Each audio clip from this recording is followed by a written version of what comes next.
Hi, welcome to my Helene Salon Gallery. This is our first video in a series of videos that we're going to do to teach you how to do your hair at home for special occasions, or just to show you some tips and tricks for everyday events and things like that. Basically what we're going to do is we're going to show you a couple curl techniques, a couple really quick updos.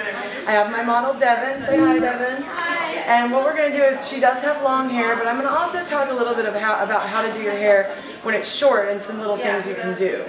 Basically, some of the tools we're going to use today are Kevin Murphy products, J. Beverly Hills products.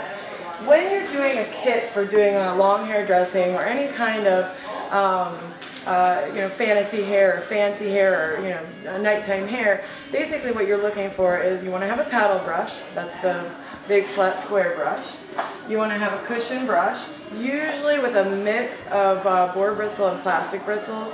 Typically they work better. I use the Aquage brush because it has a really good mix. Can you see it really well?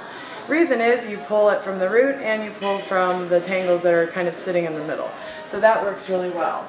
We're also going to work with a longer cutting comb, as well as a couple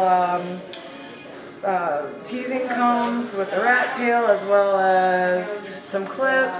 We'll keep some scissors around just to cut off little excess pieces. Some other tools that you can work with, and I'm going to kind of show you in some of the other videos, is we'll be sewing the hair with a needle and thread. We'll also be using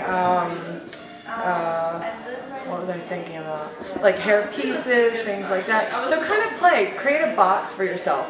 Get some things going. Now I go to the local hair store and I'll buy anything from little buns. This particular one I made, so it's pretty fancy, I like it. But you can buy hair to add in. Curly hair is really easy. If you've got short hair, you can put it up in a ponytail, put the curly in, pin it where you want it, and go. Just make sure you get the right color.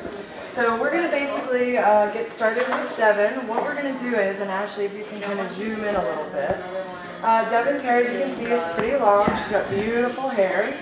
We're going to start by showing you a couple of different, this is where our clips come in here, techniques. I'm going to actually part her hair, and anytime you start an updo, what you want to think about is, how do you want it to look on the top?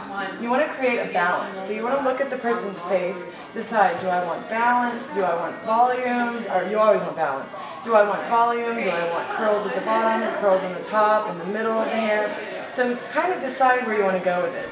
Typically the easiest thing to do at home is to start in the back.